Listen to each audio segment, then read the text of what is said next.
大家平安，欢迎收听迦南之声，我是尤伯牧师。今天1月8号，我们要分享的是乱世中的救赎，逢凶化吉的通告。我们要读以斯帖记第8章1到17节。首先我们来读今天 RPG 的金句。我又听见天上有大声音说，现在就是上帝拯救的时刻，上帝已彰显了他的全能和统治，他所立的基督也显示了他的权威。那日夜在我们的上帝面前控告信徒的，已经从天上被摔下来了。启示录12章第10节。假如你是一个得救的基督徒，不知道你是否还记得你是哪一天受洗重生得救的日子？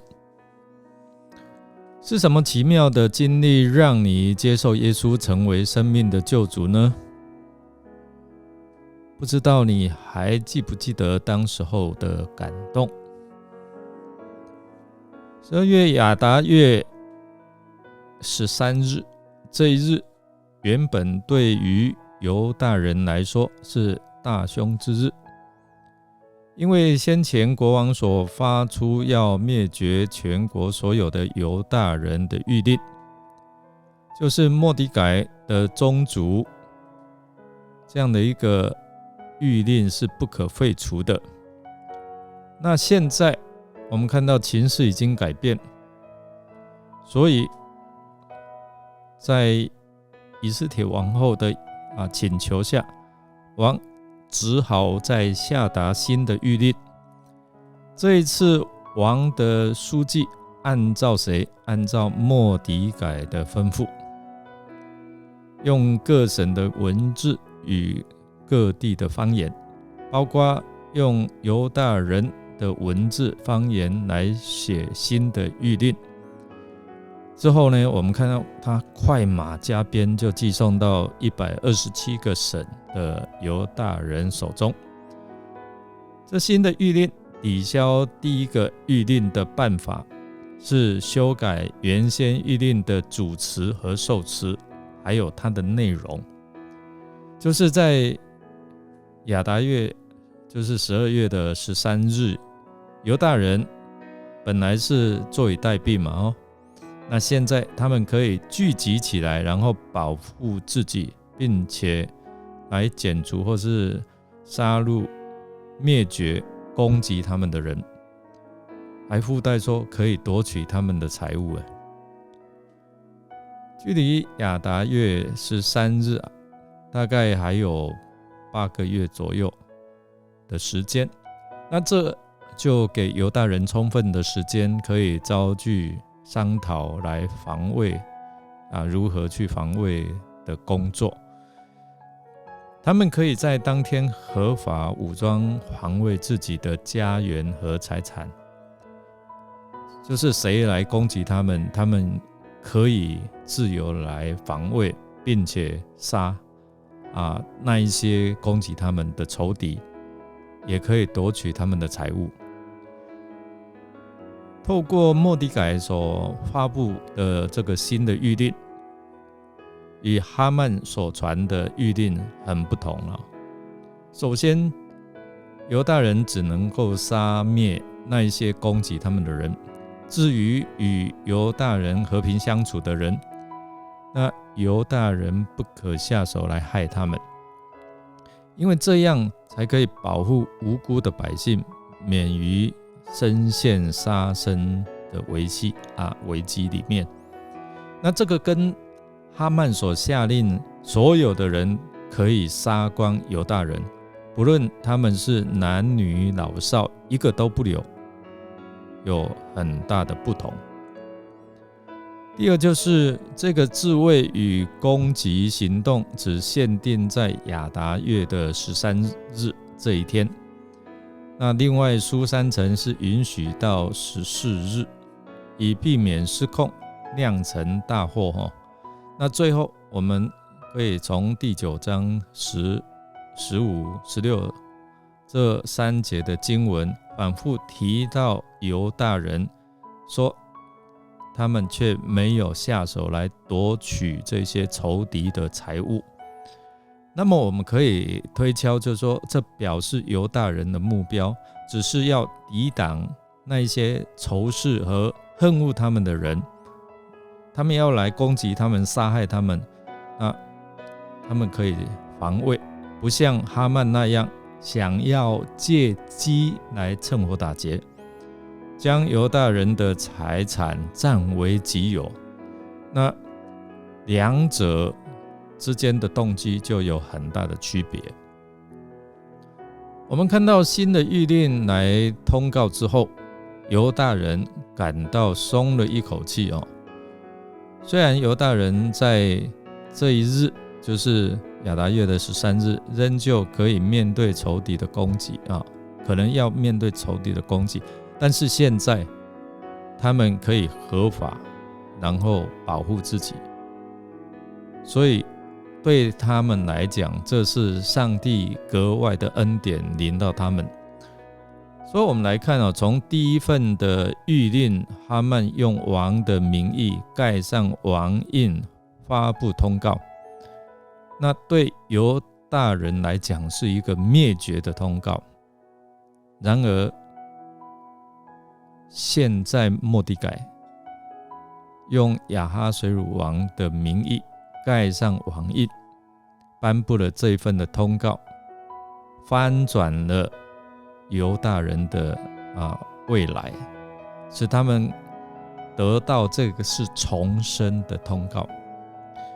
当大家看到末底改逢凶化吉、蒙王高升和充满尊荣，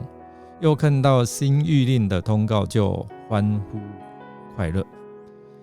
我们看到从犹大民族就从忧愁转变为喜乐，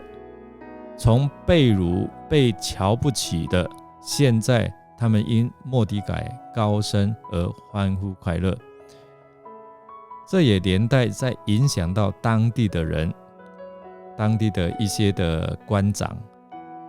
所以有许多人因为惧怕犹大人，就入了犹大籍。那这一些人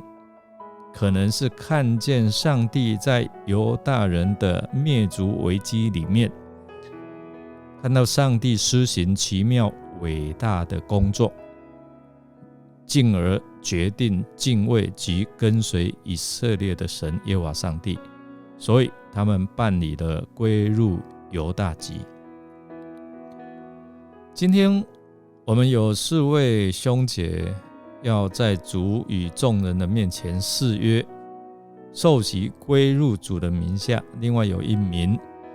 弟兄是要坚信你，让原本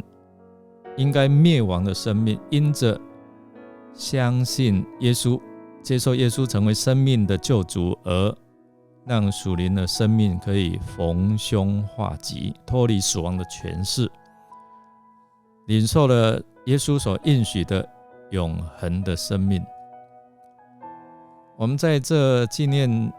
主显现的节期当中，再一次提醒我们，唯有依靠耶稣，受洗归入他的名下，你才有资格参加羔羊所举办的救恩的筵席，你才能够有资格成为上帝的儿女，与主在永远的国度一同掌权作王。我们来默想，从敌人哈曼的角度看，亚达月13日原是吉日，对犹大人却是大凶之日。但事情最终为何能够逢凶化吉呢？关键力量是什么？借着这一个事件提醒我们如何在寻求面对患难时能够逢凶化吉的帮助。我们一起来祷告。亲爱的天父上帝，感谢你奇妙的创造这世界一切的美好，让我们按着你的形象被造，你也把我们安置在舒适的环境里面，你并且赋予人有治理的权柄，给予使命好好的治理。但是我们知道，我们人有时候要自己做主，要想与神同等，甚至想掌控我们的一切，因而得罪了你，落入在罪的里面。求你赦免我们，有时候真的是想依靠自己来成就我们所想要的。求主圣灵不断的提醒我们，若不是你的建造，我们所努力的一切都枉然劳力；若不是上帝的拯救，我们还在死亡的权势底下。让我们时时来感恩倚靠你，因为你是我们逢凶化吉、得胜仇敌的帮助。我们这样祷告是奉靠主耶稣基督的圣名求，阿们。感谢您的收听，如果您喜欢我们的节目，欢迎订阅。再次提醒，今天礼拜日的音乐是从第1天到第6天，用所有的主题乐曲旋律的结合。希望今天上帝荣耀的丰富充满在你的灵里面，祝福你平安蒙福，让你所做的能够凡事亨通顺利。我们下次再见哦。